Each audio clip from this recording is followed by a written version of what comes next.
to order. First item on the agenda is consideration of Public Works Committee meeting minutes. And I didn't have anything to add or change.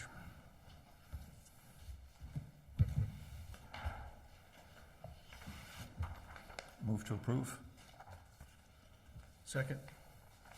Motion and a second. All those in favor? Aye. Aye. Opposed?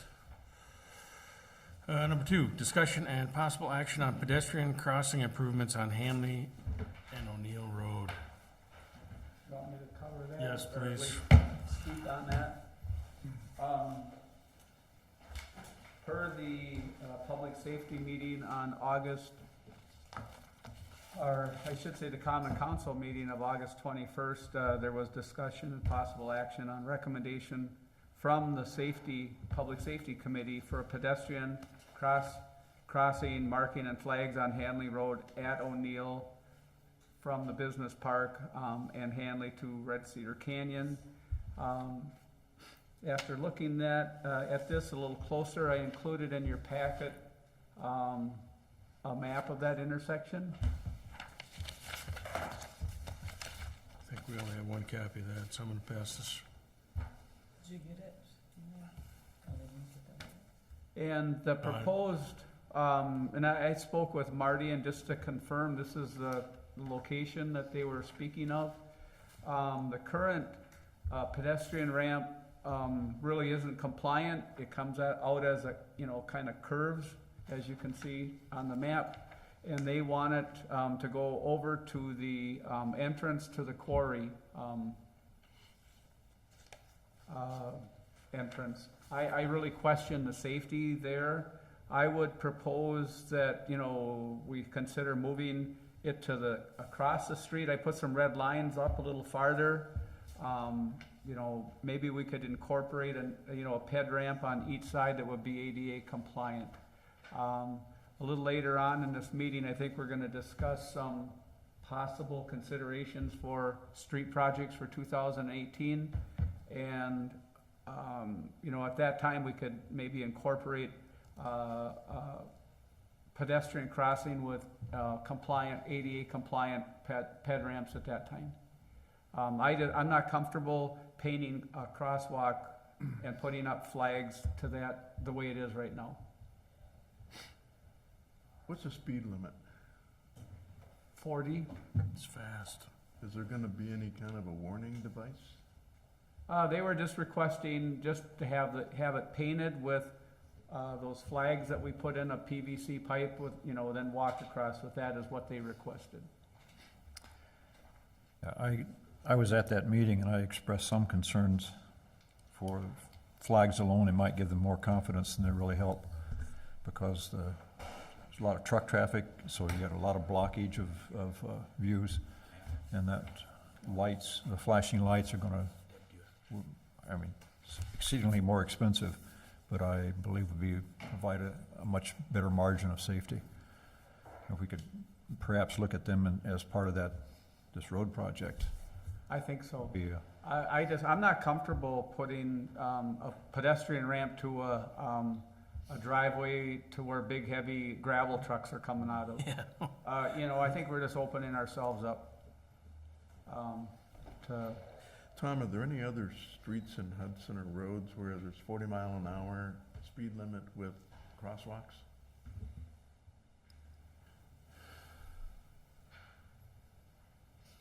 Well, up a little farther there are on Hanley Road. What do you mean, up a little farther? I should say east East, of this, yeah. excuse me. East of this, there's another crosswalk. Just down this, same situation. yeah, Okay. going into the business park right before you get in there. It's on here. I can't think of anywhere it's unless it's a controlled intersection. Yeah. But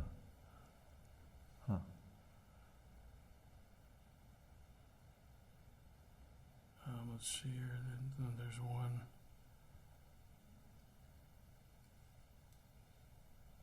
I'm drawing a blank on that. How are you gonna get people to slow down from 40? I don't know, you know, if there were, you know, if we do put a pedestrian crossing, there is, you know, advanced warning signs that would go up, you know, a couple 100 feet prior to the intersection. And then right at the crosswalk, you have a pedestrian crossing sign.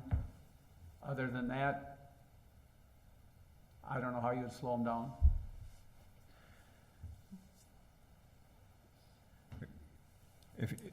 If we perhaps move the location, would it be, we wouldn't be out any money by putting up signs and the flags for now? Is that, you know, is that correct? Is there a painted walkway there now? No, No. no, So no, we would be So painting it, which that we would be certainly the, can. I just question, directing pedestrians into a driveway with big trucks coming Yeah. out of. well, And it's not ADA compliant, but,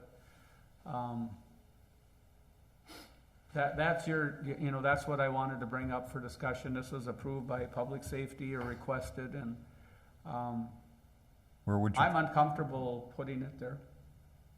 so the red marks just east of there? Yeah, and that's just a possibility. We could even move it closer to the intersection. And you'd have to put a break in the sidewalk. Yes, With we'd the have to ramps make in there. a regular ped ramp on each side. So we'd have to cut and remove curb, and put a concrete pad with the truncated domes in it to make it compliant. But, you know, I'm just wondering if we could postpone that until our, you know, after our discussion with our, you know, about our 2018 street project. Okay. I think we should. I'm with you, though. I think it should go east, because the sidewalk on the northwest corner of O'Neill and Hanley doesn't go anywhere. It comes, it's a path that, right, you can't go right there, so. No? So if you were east, I don't know, it would be a safe distance, but then you could have a crosswalk there. It's unfortunate that, you know, the crosswalk didn't continue down on the east side, but I know, the north side by that, where the existing sidewalk is. But I think Tom was in the engineering part of that quite a few years ago. And, I'm not sure what you're referring to out oh, there, you know, where the, you know, instead of the sidewalk going down the south side, where it is now, there but- Oh, was as a far as reason. the trail location and Yeah. turnarounds, okay, yeah. Yeah, I think There was a Tom, lot of discussions on when that was first, when the rock cut was actually done, where to put the trail, so,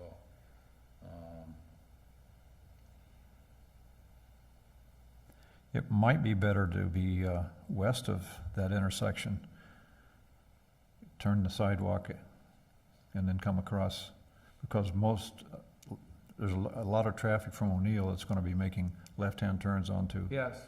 Hanley. And so they're not gonna be watching pedestrians as well as they should be. I think there's less traffic turning right, that's my guess, but just That's from- another option we can certainly discuss during the plans and specs if we would do, Hanley Yeah. Road next year. Okay. All right, well, why don't we think about it when we talk about Hanley Road. Okay. All right. So moving on to our next item here. Number 3, perfect segue, discussion and possible action on 2018 street improvements.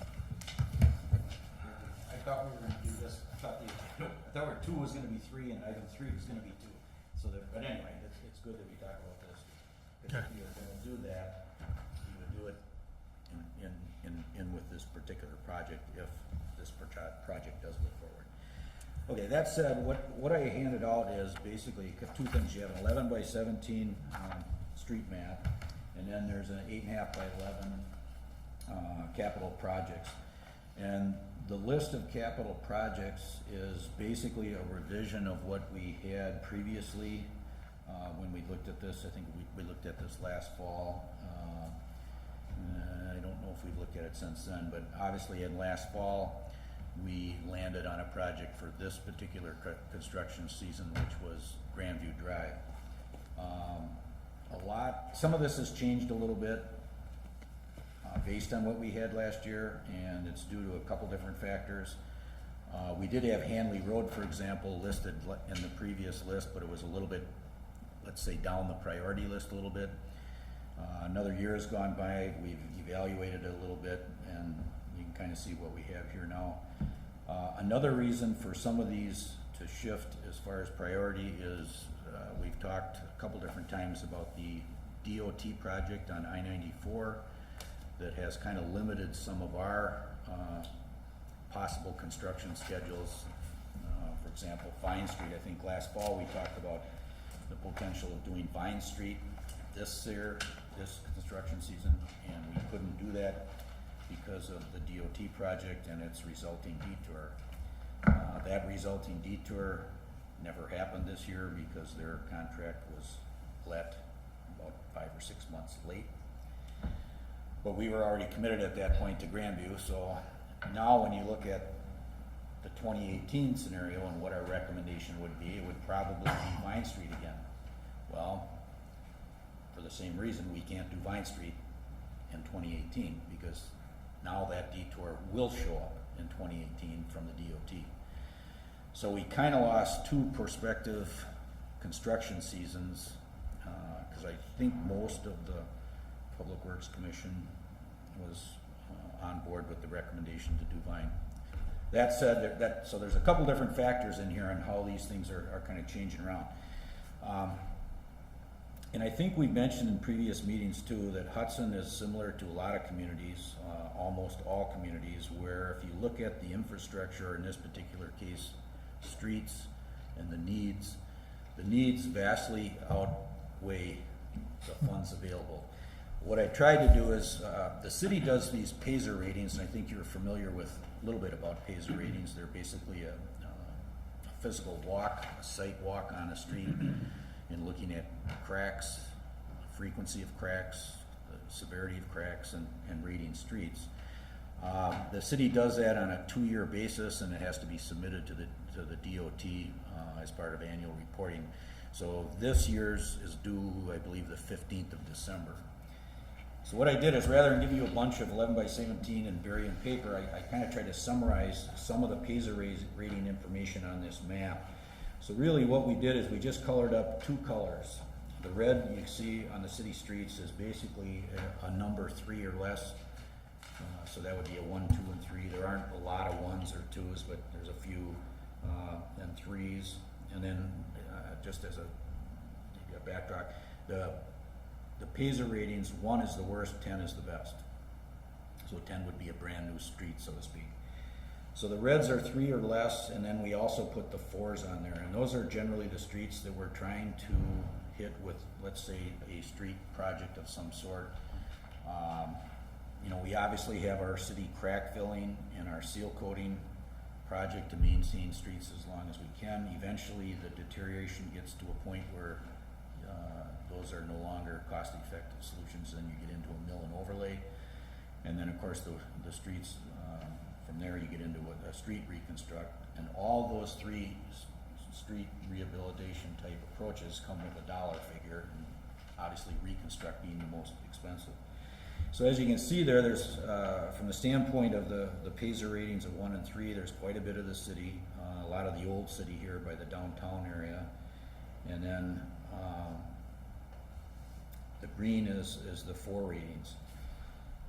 One of the other things we talked about relative to these ratings and trying to do the most with our limited resources on streets is kind of we call it a philosophical decision that a lot of cities go through is, okay, you have an entire city, you have ratings, good, bad, and otherwise, and limited funds. So where are you going to apply your limited funds?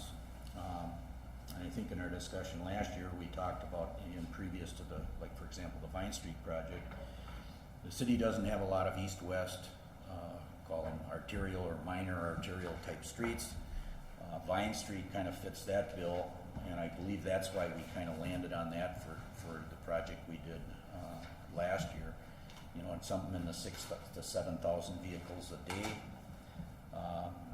If you zoom in on some of these other neighborhoods, they're obviously mostly residential, and the traffic is nowhere near 6,000 or 7,000 cars a day. So a lot of cities have come up with, again, from, call it a philosophical approach, is to apply the limited funds and more of the major type streets handling major type traffic. That said, the list that we prepared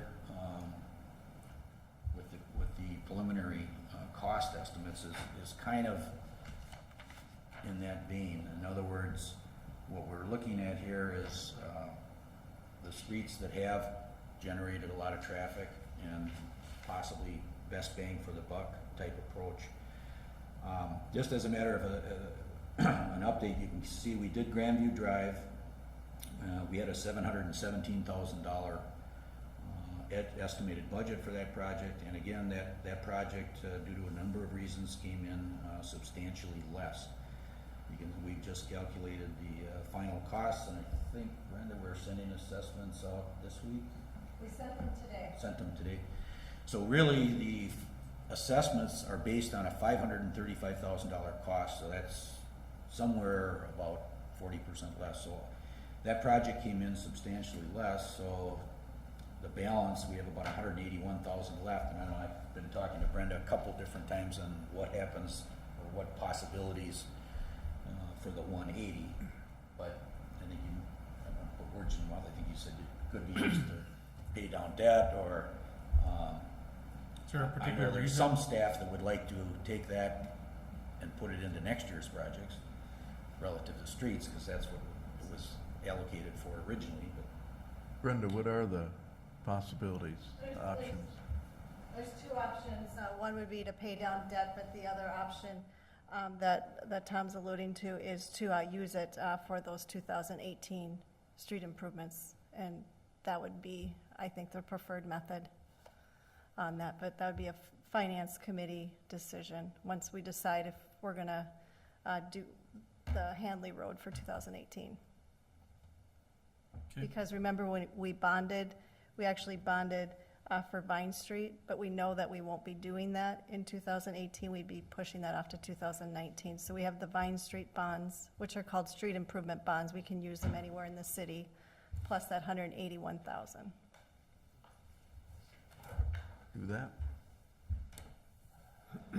So if I could go back to this 5-year. Can I, Oh, go ahead. there's a new wrinkle around the I-94 project in that the governor line item vetoed the funds for, that were in the budget for I-94 on the Minnesota side, on the Minnesota side of the state.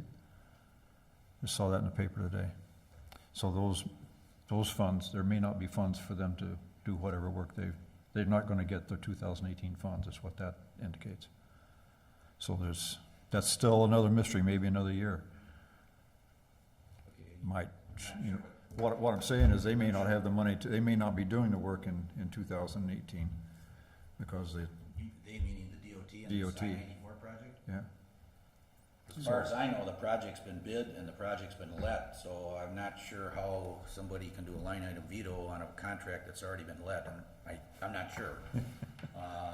My sense is that would be difficult, especially in a multi-million-dollar project. I don't know, I didn't see that information, but. Well, wouldn't it be better for us not to be working on Vine Street while they're trying to finish the high school too? Is that not an issue?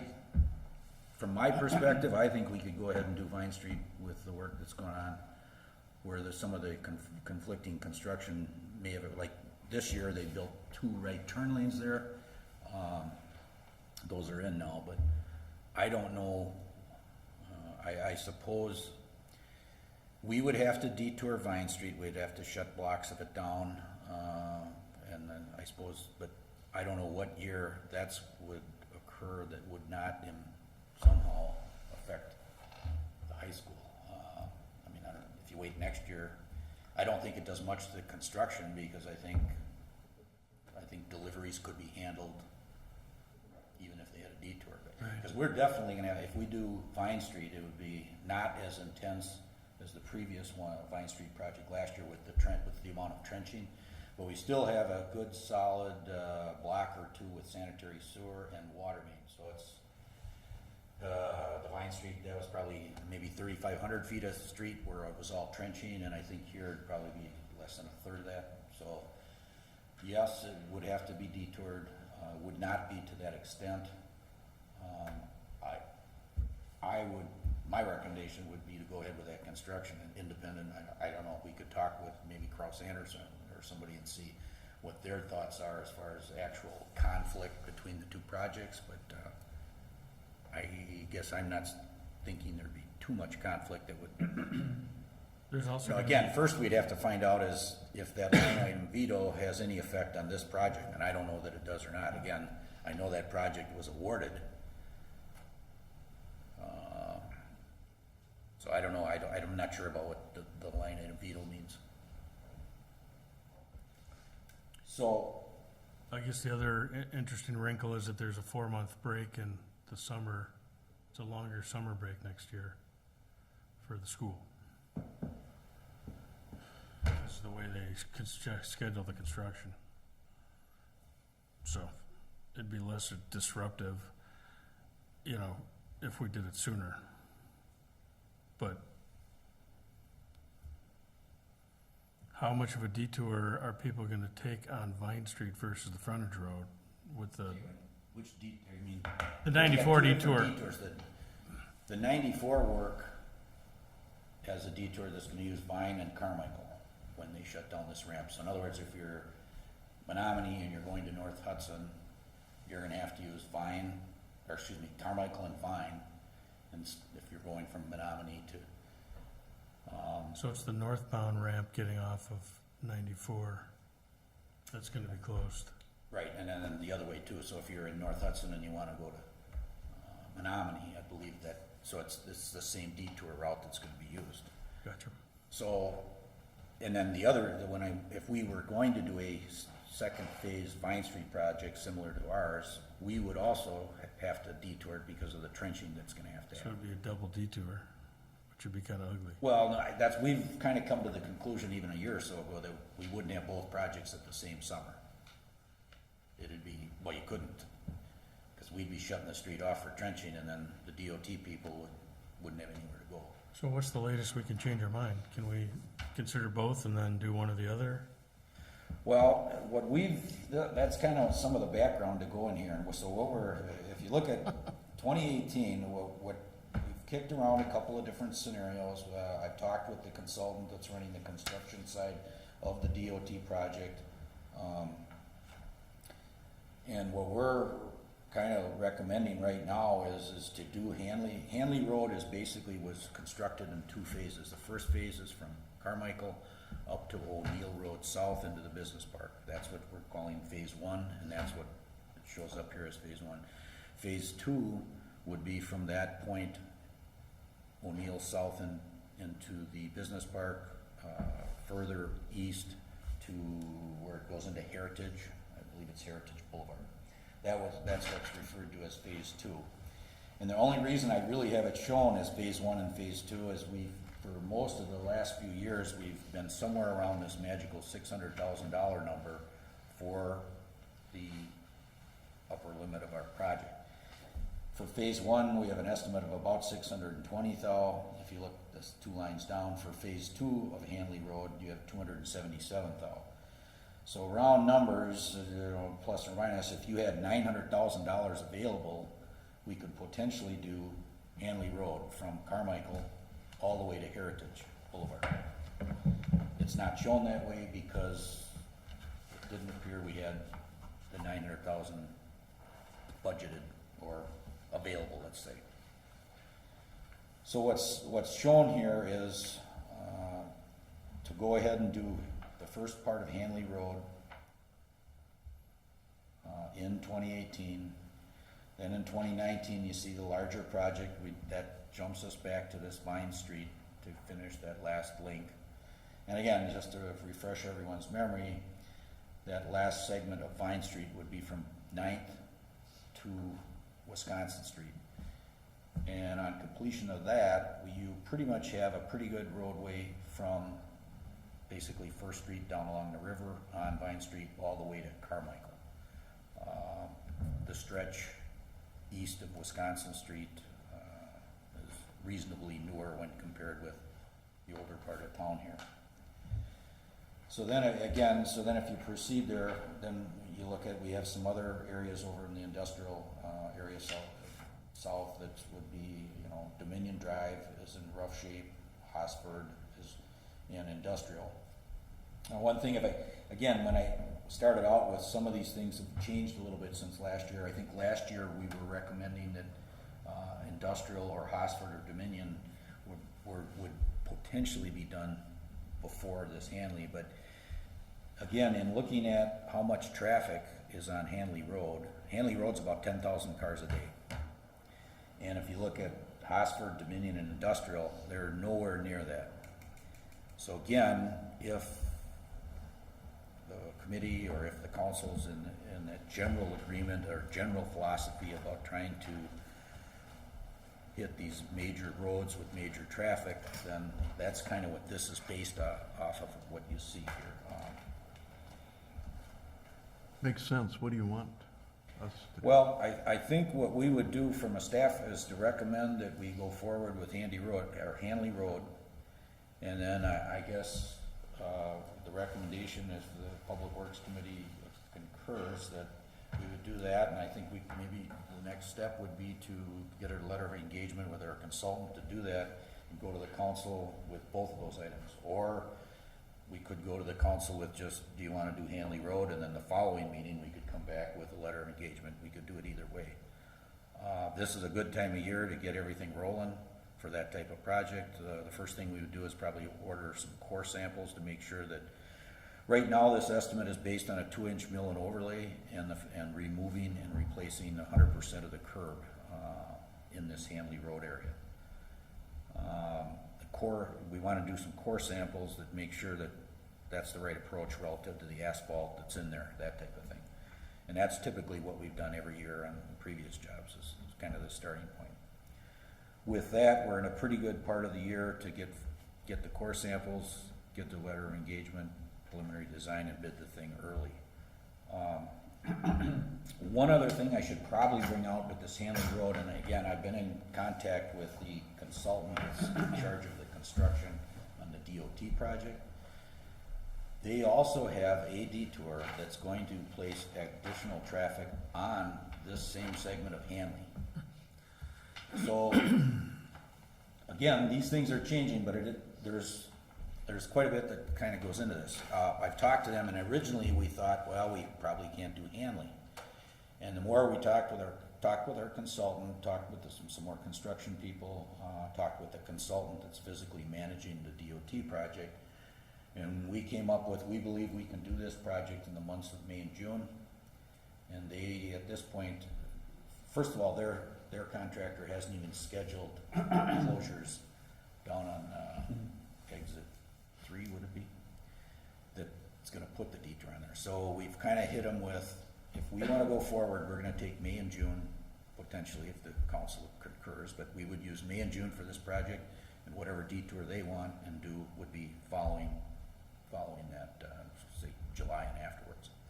And they seem to think that would probably work out fairly well. Is there any, I mean, we have 181,000 here, can we add that to the 620 and a little bit more money and do all of Hanley and just be done with it, or? Is it which one? Well, Well, we got the, I was thinking along those lines, but I'm glad you brought that up. I mean, does it really make sense to split it all up, or does it make more sense just to get Hanley done and, you know? I think it makes more sense to get it done. I tend to agree. The other thing I should also throw out, this curb situation we had, we corrected it on Grandview, and we would do the same thing on Hanley Road Phase 1. But if you looked at Hanley Road Phase 2, we're thinking we could get by with some spot repairs on the curb, and what that means is maybe we remove 5% or 10%. We don't remove 100% of the curb in that Phase 2. So that's why the cost probably comes down a little bit. The speed of construction probably goes a little bit better as well. Yeah, if the city could somehow take the 181,000 that was, let's call it the balance from this year, and add the 620, and then the 277, you know, again, we're approaching like 900,000, so we're a little bit short even with the 181 in there. But if we could come up with whatever that differential is, What if they, you another know, $100, then you could do phase 1 and 2. If- what if the, you know, it's just not feasible financially to do, you know, the entire Hanley Road? Would it be something to consider to do, you know, the first half of Hanley Road and then possibly consider Dominion and Hosford, which would be closer to the 180 that's left in this year's budget? So I suppose we could. To me, it just makes sense to have one construction project on Hanley and be done with it. I mean, there's gotta be efficiencies in that, I would think. And I don't know why we saved 181,000 on this other project, but isn't it possible we'll see savings on Hanley as well, or, Potentially, again, you know what I mean? the bid items for bituminous on Grandview Drive were somewhere around $45 a ton, and I don't even remember when the last time we saw $41 or $45 a ton on asphalt. I mean, in previous years, it's been on the 70s. Oh, I think I've seen it at 80 something, So, 83. you know, we can do our best to estimate these project costs, but, you know, the price of oil has a huge swing in what happens, especially on these mill and overlays, because that's quite a bit of the project cost. But we had some very reasonable rates on Grandview Drive, which resulted in a real cost savings. Question for Brenda. Another thing to consider, if the committee would go with and, you know, proposing the entire Hanley Road project for 2018, could we reduce our street maintenance budget? I don't know what we have budgeted for 2018 for crack filling and things. It's 130,000 for 2008. Yep, it was, we had budgeted it lower again for, it was 17 and 18 at 130. So yes, you could do that. And if you wanted to move forward with a letter of engagement, as you do that, you'll be able to identify those costs on Hanley. And if they come in too high, then you could reduce down the project. But at least you'd have an idea of what the cost would be to do the entire project.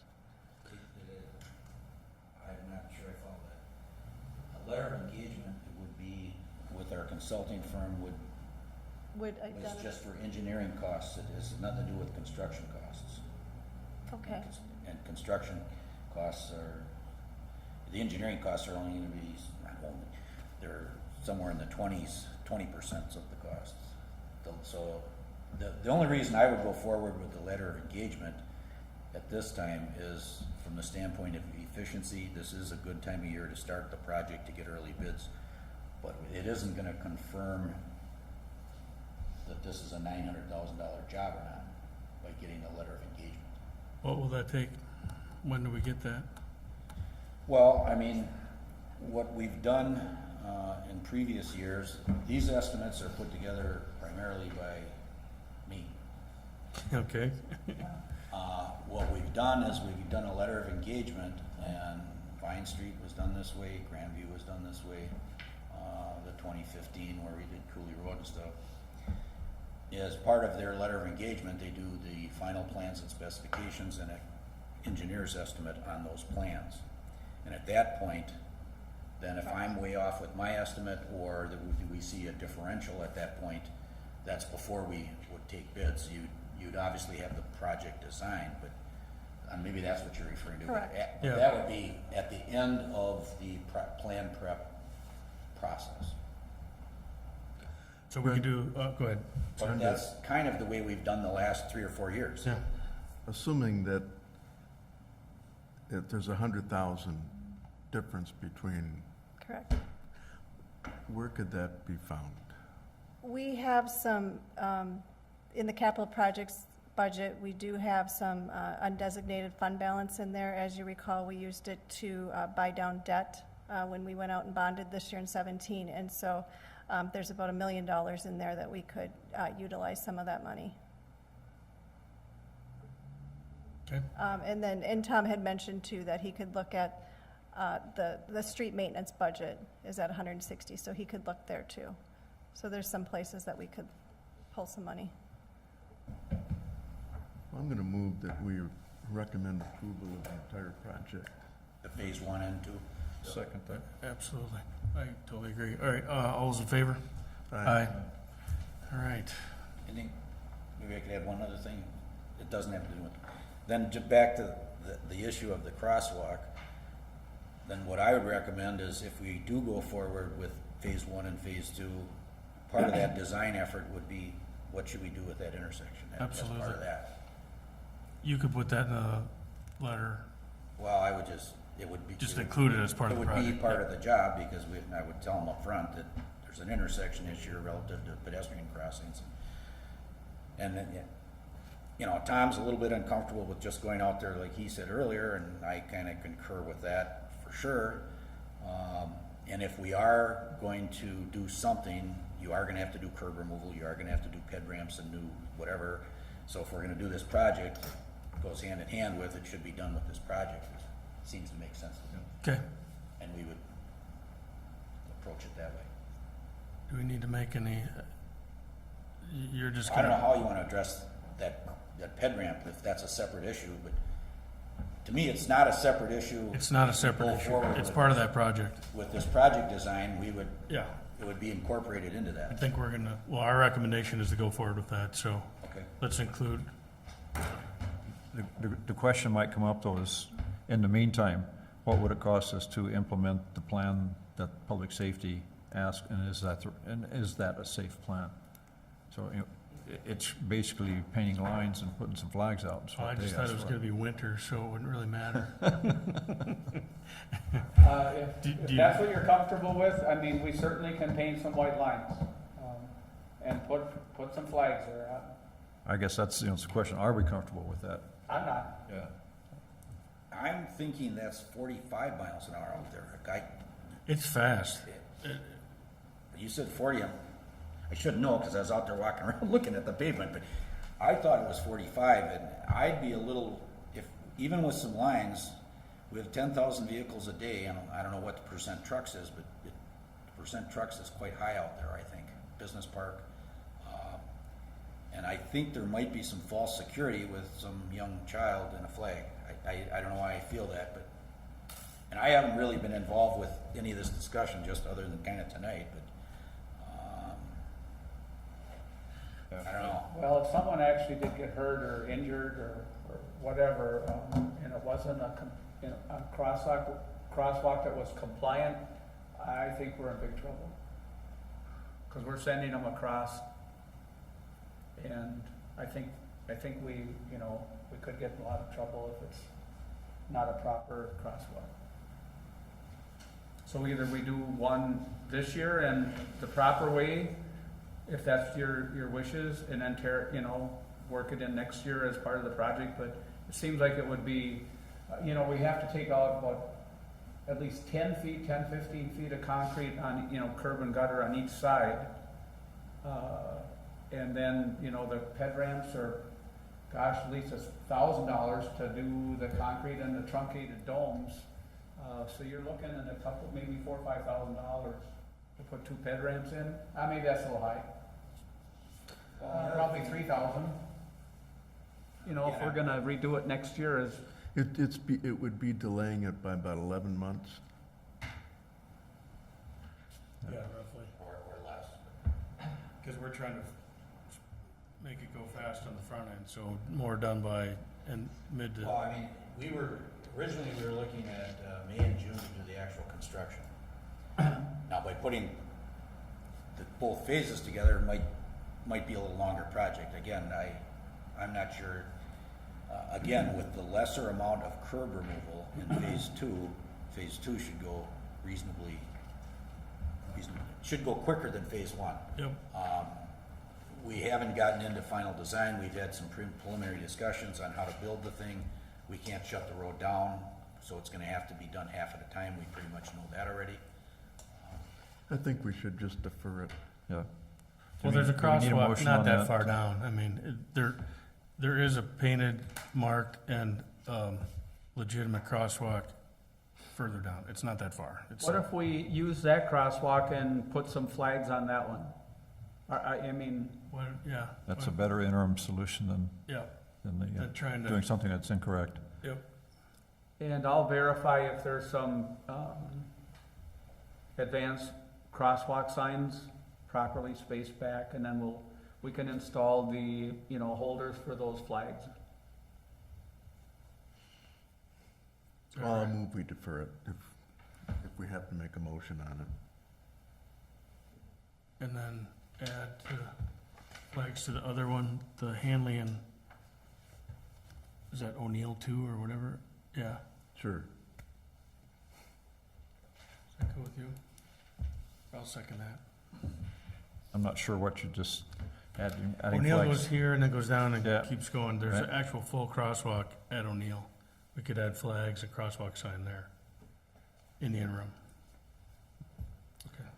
I think that's good. All right, got a motion and a second. All those in favor? Aye. Aye. All right. Moving on here. Is it budget time yet?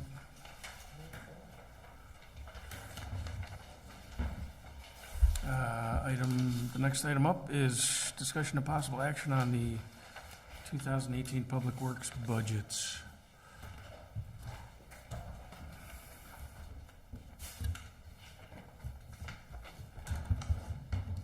Do you guys just want to? I don't have a copy of that budget. I never received that. Did you? Do we have? It's not on there. Nope. It's not earlier. I never got it. I don't know. Recently? Yeah, I emailed you earlier, but Jim, did you get a budget? I went through it and I've got it it's on the, for some reason I don't have it. I don't know why I'm not getting these things. it We'll came, figure it out. came up in a it came in a Came up separate email. separate. I know, I looked, and yeah. Hmm. So mine's going into a black hole, and it's okay though. It's the same places where my meeting announcements are coming from. Yeah, I looked at it, yeah, I have too many email accounts for sure. Okay, 2018. Should we go through the narrative then, or is that how you want to do it? No, I didn't. Thought I gave it to you back. Tom, do you want to? Well, I guess we could go over the narrative first, if Yep. that's your wishes. You want to do that and then ask your questions as they come up, or how? Okay. Yeah, let's just ask them as they come up. All right, sounds good. Personnel, I'd like to have the committee consider increases in the part-time wages. Currently, we're at $8 to $10 an hour, $8 start. It's difficult retaining and getting part-time people, seasonal workers, I should say. So I'm just proposing year one, $10, second year, $10.75, third year, $11.50, fourth year, $12.25, and then cap it at $13 an hour after 5 years, at 5 years. I have a question for you, Tom. Yes. You said we are currently at 90% and have reduced staffing. What do you mean you're currently at 90%? Of the hours used up for 2017. Okay, all right.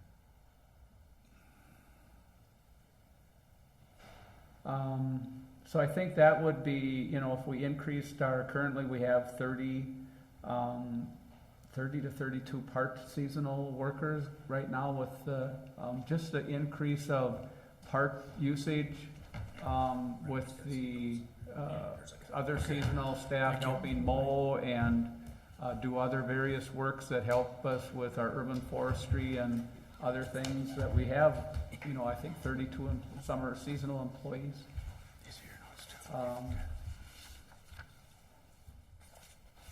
And I guess this rate is consistent with what the water utilities just changed their scale to also. For part-time? Yeah. So I guess we're requesting another $25,000 to cover this increase in seasonal. Does the water utility, with their increase that you want to go to, are they having problems filling their spots? I talked to Kip a few times. He said it's just hard getting workers sometimes, and that's when we talked earlier this season, and he decided to move forward with his increase this year. And did that help them? That's my question. I know they got helpers this year,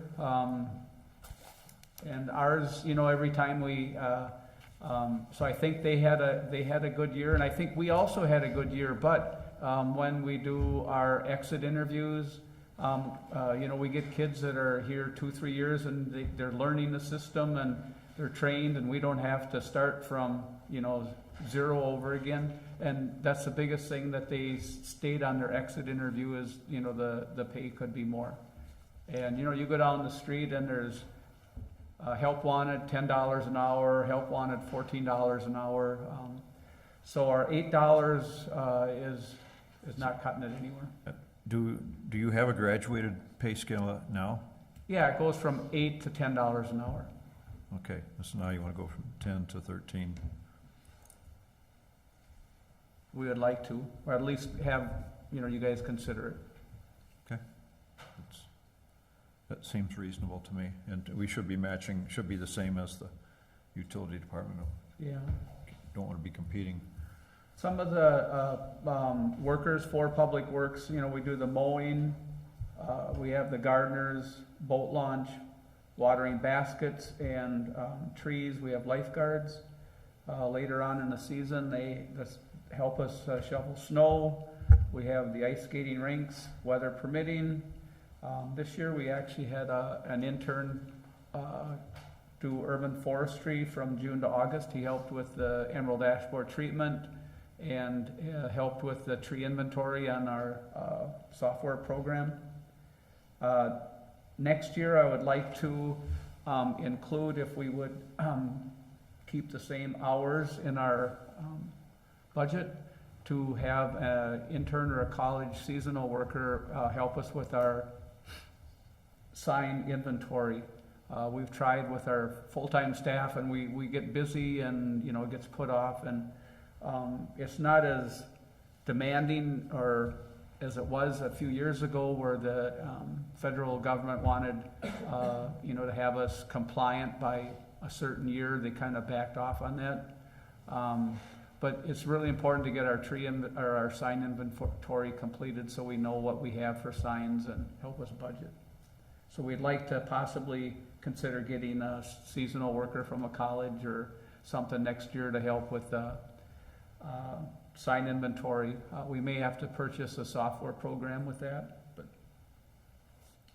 So that's part-time personnel. Public Works operating budget, our current proposal increased the budget by 1%. Shade tree went up 1%. I think we asked for about $5,000 more. And if I can just segue into our shade tree program, currently we have approximately 1,200 ash trees within the city in the public rights-of-way and parks. Just a rough estimate, depending on the size of these trees, we're looking at removals of $600,000 to $700,000 when this emerald ash borer hits. Reforestation for those 1,200 trees at, I say, $100 a tree is another $120,000. We're closing in on $750,000, but I know that can be spread out over, 5 years. This isn't gonna come in and we have to cut down 1,000 trees in 1 year, but I just want the city, the council to have knowledge of the magnitude of this problem that could hit soon. But what we've been doing is trying to increase the budget a little bit every year and do some preemptive removing of ash trees. And we've done reforestation. We're trying to get 50, 60 trees a year in. But we're finding that here we go again. When we plant these trees, we have to nurse them along for 3 years or so. So right now this year I think we watered, kept watering about 150 trees that have been planted in the last 2 years. So we have to keep in the back of our heads that, trees are very important to plant, but we have to make sure we have the staff and time and personnel to keep them watered and pruned and, things like that the first 3 years or so. What did you say the long-term overall cost of this emerald ash Well, borer? currently we have about 1,200 ash trees. Right now, the city staff is comfortable with removing any ash tree that's, up to 17 inches. Anything over 17 inches, we generally contract that out. So maybe that. But you said you put out a dollar figure, was it $750,000? Well, Cost of, I mean, yeah, to size this whole thing. for spread over removals how and long time? reforestation, we could be looking at about 750,000. Okay.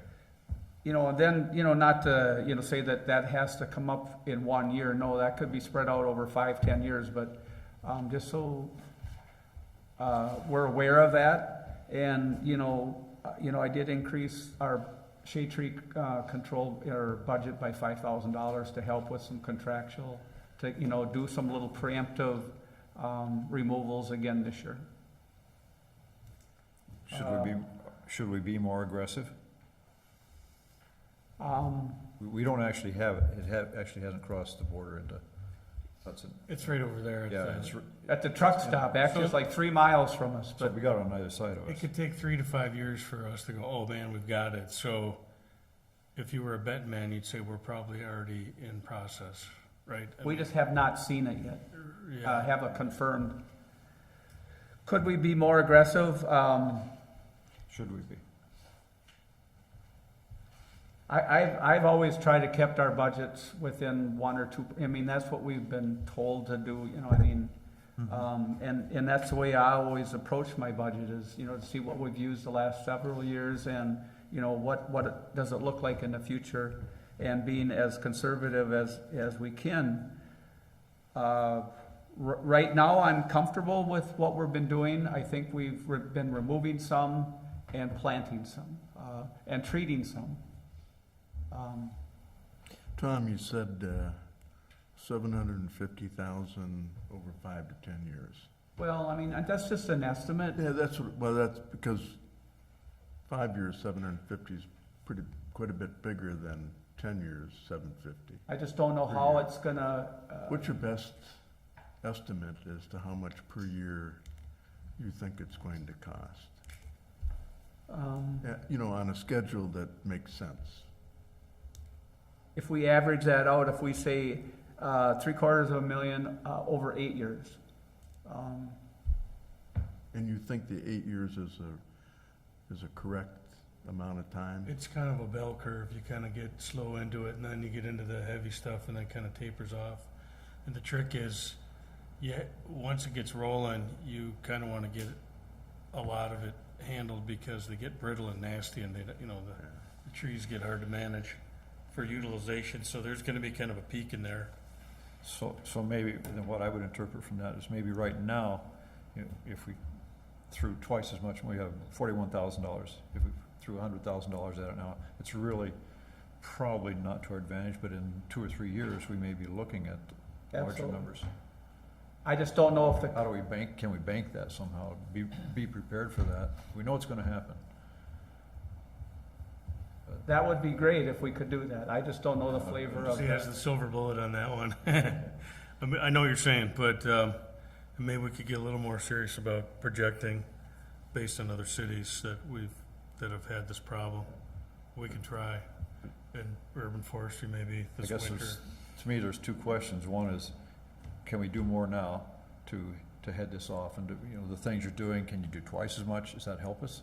Or is it really, when it hits, it's gonna be a storm and that's when we're gonna have to cough up $250,000 to deal with it in a given year? I would think the biggest thing we could do is, just by, planting more trees and making me a little uncomfortable with the staff that we have. So the biggest thing we could do, financially, if we could, raise our contractual budget up and have, maybe the contractor removals of more trees. And then we could plant a percentage every year, what's our comfort zone? Maybe 50 trees a year we talked about. Maybe we can increase our contractual part of that up, whatever you guys are comfortable with. Then you gotta weigh it against there's neighborhoods up on the hill that are all ash trees, and then you're like, well, we don't wanna cut them all down, because it's not gonna look very nice. So, we're treating enough trees that, you know, some of these key ash trees like downtown, but in boulevards and corridors that are kind of, once again, traveled, more often, more cars, we're trying to maintain some aesthetic value as well, so, I mean, if we could just go out and cut 1,200 trees down, that'd be, you know, Right. but that's probably not the best idea. Yeah, I think we've got a good program, it's just, Yeah, is it good or not? Should we be doing more?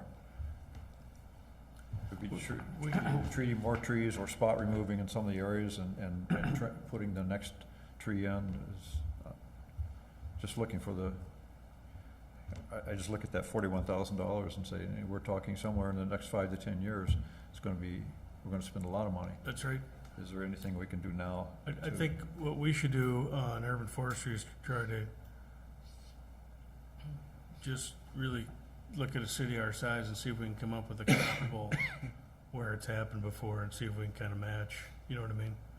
See if we can find a parallel that might help us answer that question better. In terms of, some places aren't treating at all. They're just said, never mind, we're not even gonna bother. Treating gets you 2 to 3 years of protection. So we have what do we figure, we got about 120 trees we're actively treating now in a 2 to 3 year cycle. That's, what do we spend, about half of our budget? No, more than that. 2/3 on treatment. It's just not a lot, probably not enough. We probably could spend more money on it, but If we did get more aggressive with removals and if we did plant more, then I'd say that we have to, get a little, maybe some more part-time hours for, the watering of the trees. And that's certainly possible. Yeah. I mean, that's, if that's the route we want to take, be a little more aggressive, we could certainly, have, a contract more trees to be removed by the contractor. We have the capacity we have 2 gravel beds where you can get, close to 200 trees in there, and we could do more planting. Yeah, So we have the capacity with our new gravel beds and things like that, but we just need more help with the following spring then to start watering. it seems to me like we should have a plan to ramp this up, be a little more aggressive now. And because it's gonna overwhelm us at some point in time. So I mean, with that said, we have 1,200 trees, could we take 200 trees a year the next 2-3 years? I mean, that's a lot of trees, but could we, take 200 down? Would you replace 200? That's a pretty aggressive. 300? Yeah. I don't know if we can water another 300, take care of 300 trees. 200 is gonna be a lot. Maybe you take down 200 and you plant 100 back. it's gonna make a big difference in our canopy. It's a lot of Yeah. trees. Yeah. How about we get back to you on it for the next go-around? We'll get really hardcore in our numbers for 2018, 2019. Because so a slight increase this go-around, and then we'll get serious, try to get a 5-year plan going for urban forestry. All right, what else you got, Tom?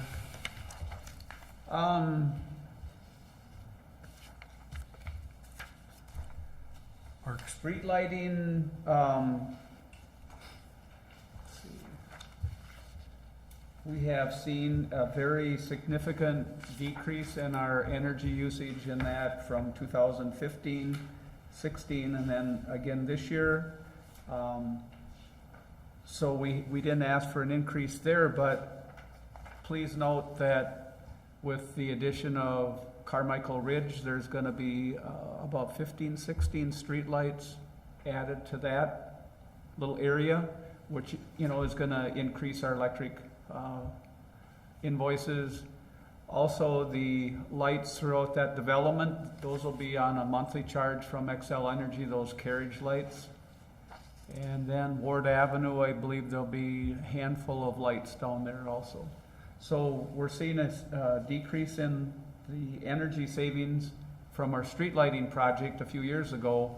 But with the growth of Hudson, we're gonna, it's gonna rise up again with, the new additions of streetlights. So I think we're good with that budget. Okay. I was questioning that one, but yeah, I agree now.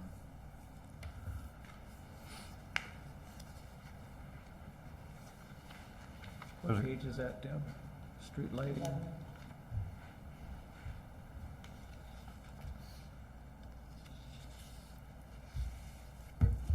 There were a couple items I was in looking at just on the summary page. That, for example, on dams, the budget was 7,500, but the history is we don't spend anywhere near that. And there's 2 or 3 items on this list that I say that sort of fit in that category. Why are we maintaining such a high budget? That's a good point, and we talked to Brenda about that. The Public Works does not maintain the dams. It's the wastewater utility generally does that.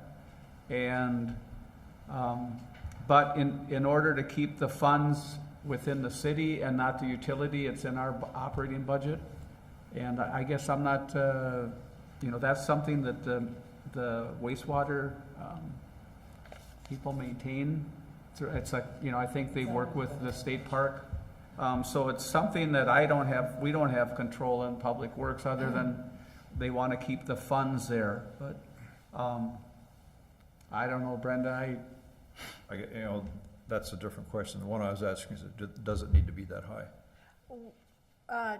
Kip is working on his wastewater budget right now, and that's where the dam maintenance is budgeted. And so once he gets that number, I'll be able to take the percentage that's responsible for the city of Hudson and put it in this budget. So it might go down. Yep, good question. Brenda, as long as you're there. Yes. I had a question about machinery. Page 6 of 16. Yeah, I'm looking at page 3 of 16 Okay. summary. And it's got, for proposed, is the same as approved last year, but it looks like that only 38,000 has been used. So, That's really old. I mean, you're looking at it back in June. It was half a year, so 50% of the year had, because that as of June 30th, 2017, that was when we got the budgets out to the departments, and so that's just half a year of expenses. And so you're right, it's still a little low. But it's not But bad. previous years have been fairly high. well, we still have 2 months of, if we get snow in November and December, that could be where we take some more bigger hits if we get a piece of machinery that, a transmission or something major goes. So we don't want to deplete it. We still have 2 months of, tough times. With that said, one thing that has really helped us, and I mentioned that to Brenda the other day, is we've been fortunate to get funding for new equipment, and that's helped a lot also. We're not seeing as many breakdowns and things like we have with our older trucks, those 1990 Ford dump trucks that we sold this summer. but do you think it needs to be what is proposed? And maybe it's line 299, other contractual services that we could look at, because that's at $10,000, and we have not spent that. It's going down. For sure. I think probably. I don't know, is that included the transmission, that $8,000 for the 43? Well, I guess everything's upstairs. I thought you had it. Oh, I But didn't have it. I know that these numbers are going way down. Well, Did you look at them today or just recently? I did not look at it today. So we'll take a look, I think that $10,000 in line 299, other contractual services, that could possibly go down. So we'll take a look at that. How about I don't think administrative? it can Yeah. go down, actually. How I about think between administration? the two of them, we actually only have like 10,000 left for the rest of the year. That's what, I know it's I getting went up and down. get that. Brenda, Yes. on page one, there's administration that was budgeted at 36,000, and as of the midpoint, less than 4 had been spent. Why are we budgeting it again next year for 36? Which page, I'm sorry? Page one, Oh. heavens. administration. Page one. In the Parks operating budget or in Public Works?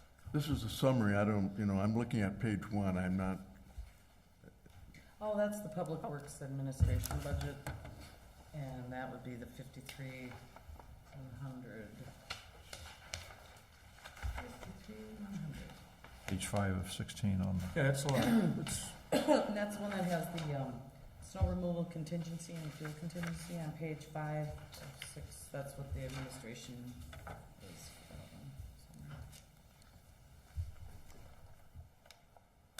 Yes, that's because of that cost reallocation line. We have the snow removal contingency of 20,000 and the fuel contingency of 5,000. And so it would be up to the commission and the council if they would be comfortable, because we do not anticipate spending the 2017 25,000 for fuel contingency or snow removal contingency, that we could put that into a reserve account if we would need it for 18 and not have to budget this again. So it'd be up to the commission and the council if they think the balance that we want for a contingency be 25 or 50. well, let's do that. I mean, doesn't it make sense? yeah, it seems like a smart thing to do.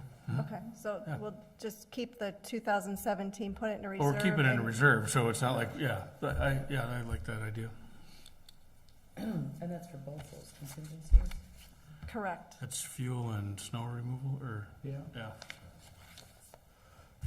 So the reserve will be 25,000. We do not believe that we need to build it to 50. Correct? That's right.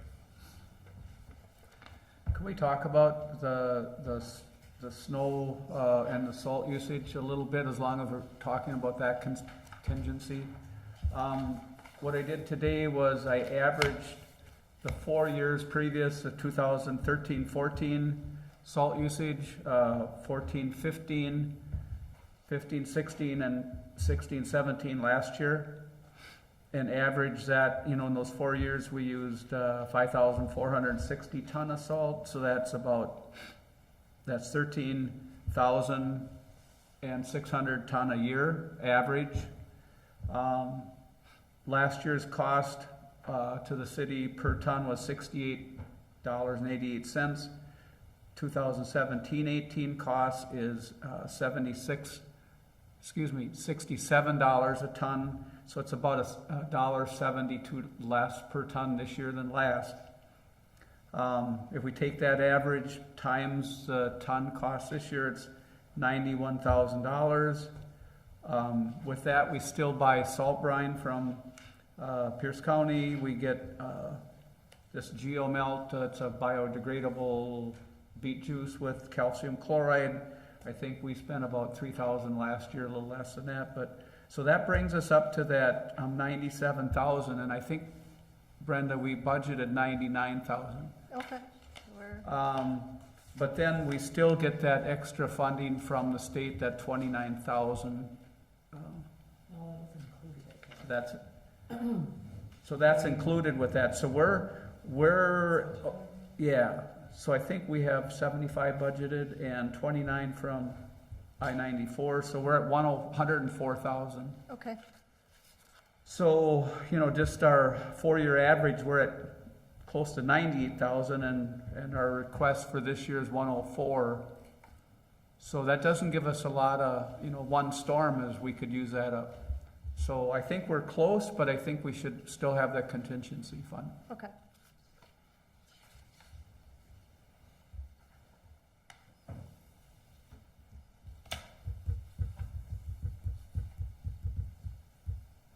Okay.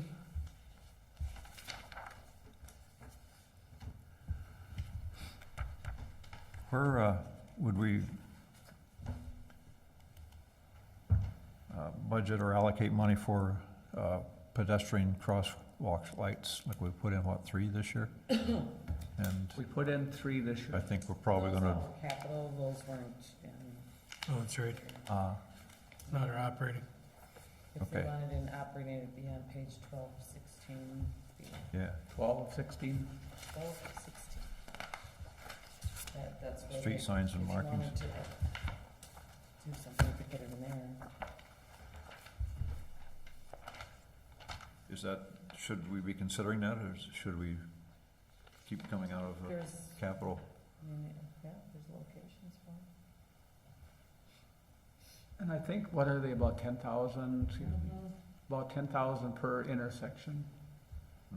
So that's both And, sides. you know, another option to consider is, you know, I know we have the flashing lights where you push, but, you know, like up at Burlow Curve on the east end, we have, blinking pedestrian signs. They're solar operated and they just blink all the time. That's another option. I think those are, I thought my maintenance, or the sign guy told me about $2,600 or $3,000. So that's an option at about third the cost. Just a thought.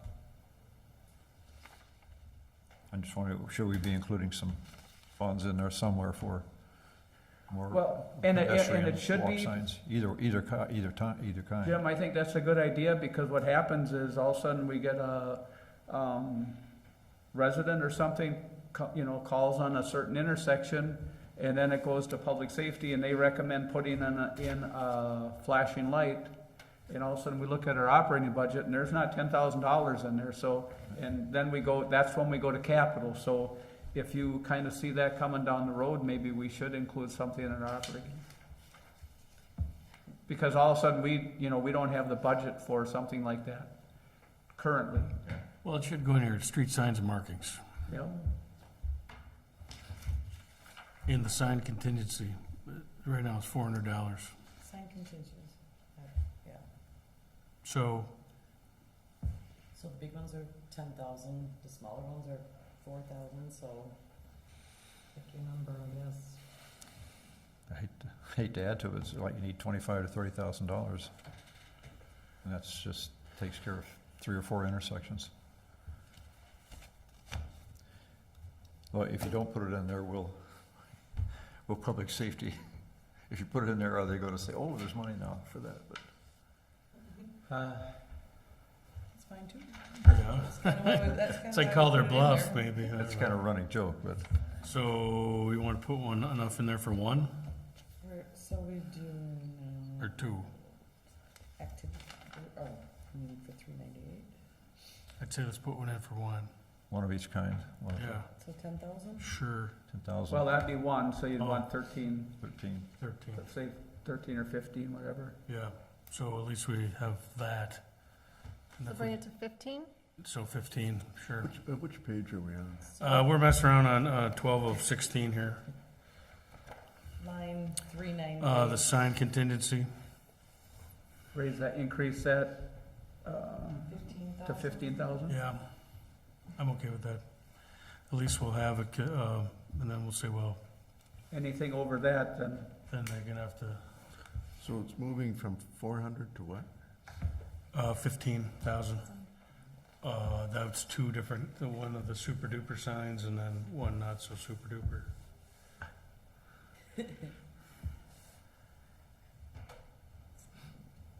The solar powered one.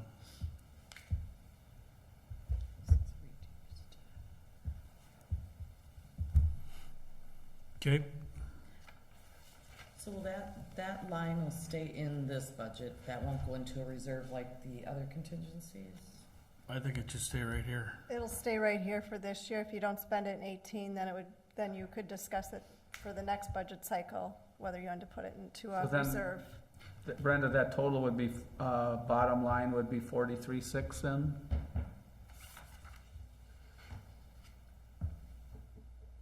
No, is that correct? No, 33,600.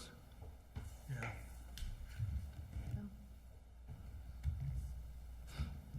It was 18,600 and we put 15 on it, so it's 33,600.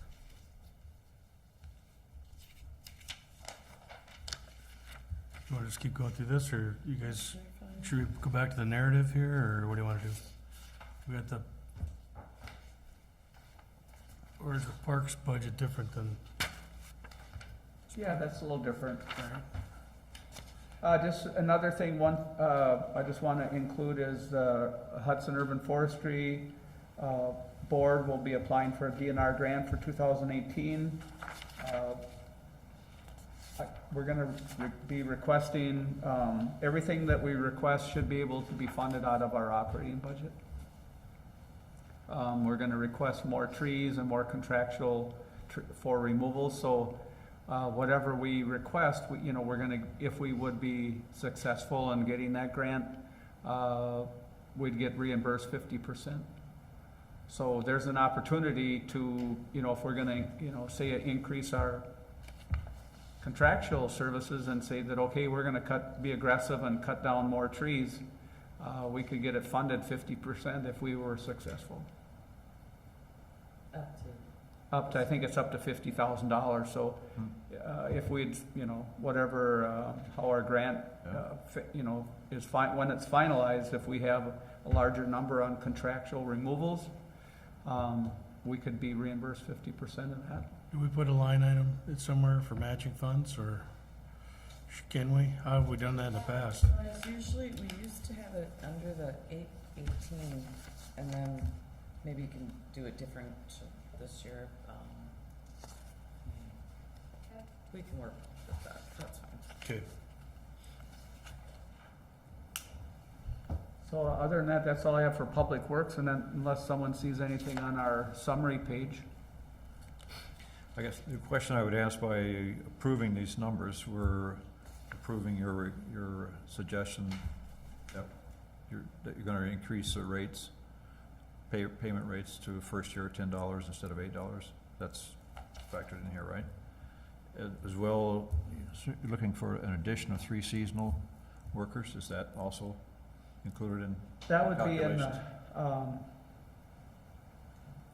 generally, we get so many hours per seasonal help, I don't know what that is. Yeah, that's how we usually figure it out, is we go by hours versus actual people. Yeah, Because you might have, some that are veteran seasonals, and then they would take up a little bit, maybe more hours than the first year, so that's kinda how we do it, so. It's fine if you just put in their request as that. but the budget is covering this Yeah, suggestion that we not 3 people, we need hours yeah. for 3 part-time people. So I guess our request is for 25,000 to cover the increases and for the additional hours. So both, okay, good. It's just kinda hard to figure out which line those things are on, but.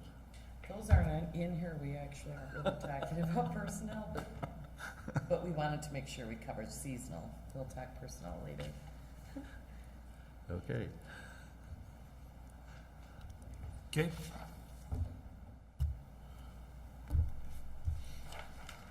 Any other questions on this part? The Public Works, earmarks, landfill mowing, shade tree control.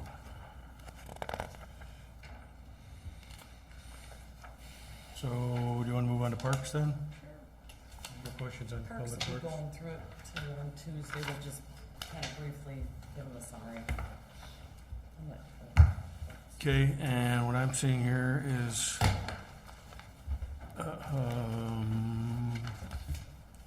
here's your narrative. It's like a 1.1% increase in park action.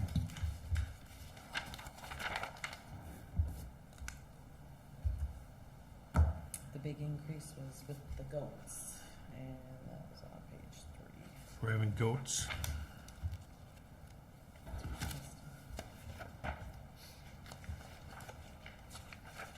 Page 3, goats.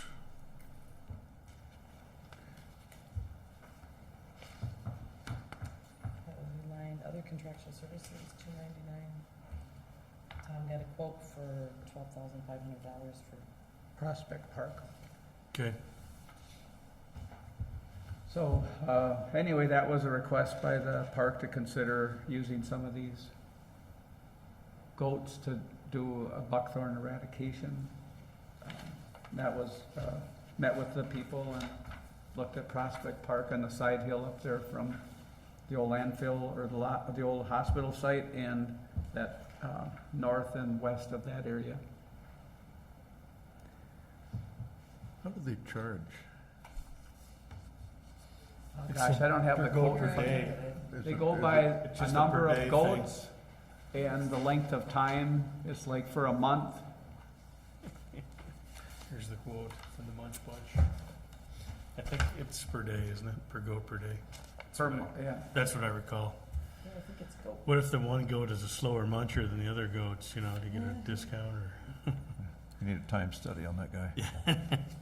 I want to know, are we hiring seasonal workers to pick up the goat poop? That's required, right? Oh, well, I don't know, is that organic fertilization? I don't know. The ordinance I that do was know written, that- it is required that way. I do know that when I was riding bike over in Highland Park, there was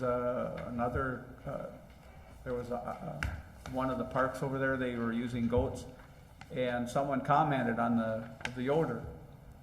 And then I asked these people here about it, and they said, well, that was because they confined the goats to a specific area for too long, where they said their process, they keep the goats in an area for so long, I don't know what that is, so many days, then they move them to another smaller area, and then they keep moving them, and then you don't have that problem. Where, I guess over in Highland Park, where we were on our bike ride, they were confined to a certain spot for a extended time, and then that's when it was really noticeable.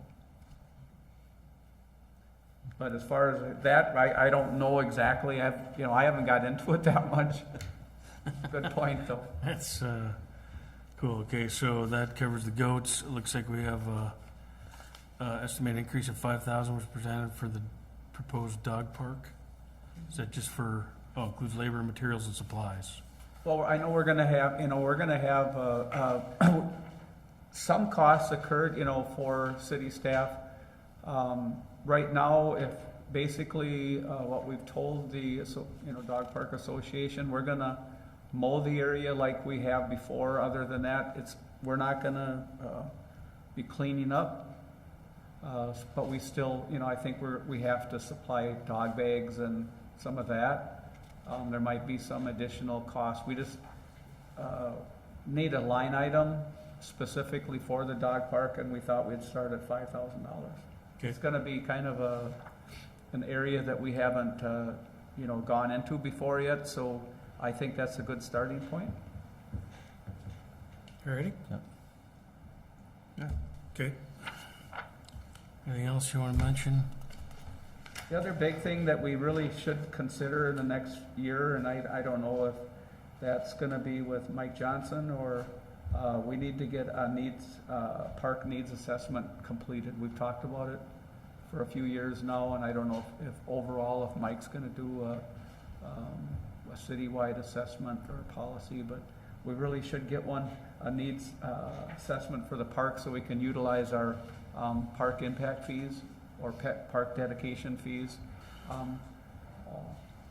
It would be helpful for us when we have a project or a request for a big capital project that, that the needs are identified, whether it be pickleballs or pickleball courts are coming up on our next agenda, make sure that, the funds could be utilized for that, or whatever, we get requests for. Now, I think that, according to Catherine, whatever we ask for, we talked about a splash pad or something like that. As long as it's identified, the needs identified in an assessment plan like this, it's a lot easier to utilize those funds. haven't we been doing the capital? Let me say that we have two studies going on, one for the lakefront and then the Carmichael. Aren't those coming out of capital improvement? Didn't we fund those out of the capital improvement budget? The studies for, would that be similar, a park study? It would be, but we wouldn't be going out for bonding again until 2019. I got you. So if you'd want to do it before, then we'd have to find a funding source. Well, and there's a fairly extensive park study already. Couldn't that be updated, or? I think they're using that one too. Okay. Incorporating that one into the other one. I'm just saying that we really should consider it. I mean, it's gonna, you know, in the future, I don't know when it'll be, if it'll be 2018 or 19, but something that we should consider getting done. Okay. So do you just want to keep it as a placeholder? Just a placeholder, yeah, Alright. I just wanna, you know, bring a few things up. Noted. All right. First Street Building. Looks like we got a 3% increase in electric and gas. And the other thing is, Brian Watson from IT department has requested that in the server room up on the second floor, there's to have a separate air conditioning unit up there that, so the entire air handling unit, when, say if there was a fire, the halon goes off instead of the water, and if, right now, currently, if the way everything works, that halon would be sucked up and would go out throughout the building.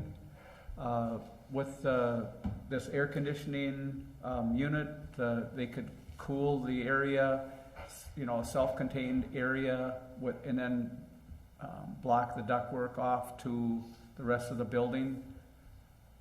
So the big chillers and things wouldn't come through the main ductwork, and then, you know, the cold air return would be, sucked back into the rest of the building. So he's saying that, you know, it's probably a safety issue, and he's requesting a separate air conditioning unit for that server room. That's his request.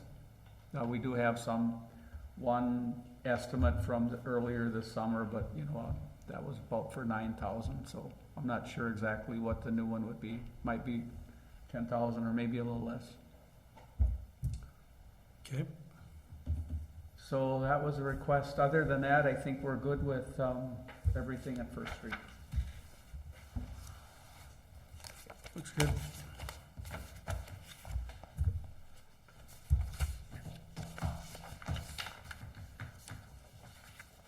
You guys have anything else you want to mention or add, or? I'm good. Okay. Do we need a motion for recommendation, or we're good now, or? First round. Seems premature, doesn't it? Gotta go at least 2 or 3 more meetings. This is new this year, so I don't know if we need a recommendation or, Okay, I think we have your comments, and we'll make those changes. good, okay, perfect. So we'll just make the changes and submit them and then they'll do the. Because we have to go through that whole process anyway. And then we were going to work on the stormwater at the next Yes, meeting. the next. Right, okay. So follow-up work from my end, you want me to, you know, go back and revisit the urban forestry portion or the shade tree portion of that budget? And to see if we get some more information on some of the Emerald Ash Borer plans from other communities? It'd be, yeah, just maybe kind of similar size and maybe get a profile of what they spent over and how many years and kind of was the, you know, like, don't spend hundreds of hours or anything on it, but I mean. Oh, but we can, I'd like to go into our system and recalculate, you know, the exact number of trees and the number of trees over that 17-inch mark, you know, so we have a good solid number there, and then we can compare that to the contract that we had, current contract with our tree service for that category of trees from that size up. I think it'd be good to know. And Yeah, we have a spreadsheet all set up. You can drop it in. Okay. That's it for number 3. Thank you, everybody, or 4, excuse me. Number 5, project updates. You guys have any updates? Thank you, Brenda. Thanks, Brenda. We kind of touched briefly on Grandview Drive, that's pretty much done. We have some punch list items to complete. As Brenda mentioned, assessments were mailed out today for that project. 2017 storm sewer improvements, we pretty much are wrapped up on that. We had 3 small areas in town, or 3 storm sewer repairs. One was at Fourth and Division, some pipe replacement and structure replacement. Cooley Road, same thing, we had a collapsed manhole and some pipe repair. And then Lighthouse Pond, that's where we installed 2 drop structures to take care of some severe erosion issues going into that pond. So we're pretty much completed with that job. We are starting, we've just started, we haven't gotten there yet, but on the 2018, we're putting some lists together for, that'll also be part of the budget work with the stormwater utility that we'll talk about next month, and so we may have a little bit more information relative to the 2018 storm sewer at that time too. Perfect. All right, this would be a good time to say that as having been up front and very personally involved with the Grandview Drive project, that it went really well. I've gotten a lot of positive feedback from the neighborhood. The only complaints I've heard about people who said who couldn't drive all the way through, couldn't use Grandview as a pass-through. That was the, why can't we get it over? So, I've been on it a couple, 3 times. I think it's beautiful. I think Yes. this turned out great, so, Excellent job. very nice. I think all the projects that we've done, you know, Vine Street is turned out nice, Grandview, the money that the city has invested over the last 4 or 5 years has made a big difference. And, you know, you look forward to, you know, the improvements on Hanley Road, and it makes our maintenance, you know, easier. We can go to some of those, less busy roads and, you know, concentrate our workers on that. We, you know, that used spray patcher that we had, we've used extensively this summer, and it's making a big difference. I mean, that machine really works. So, you know, the more money we invest in these street improvements, that's make it easier for us, our crews, to, you know, go and do more improvements in some of the side streets and things like that. So it's overall, we're improving our road system. So thanks to the council for giving us the funding for that. Thanks to the taxpayers. Yes, Yeah, we're directing the funds. directing them. Is that it? Move to adjourn. Second. All those in favor? Aye. Aye. Adjourned. Thank you, everybody.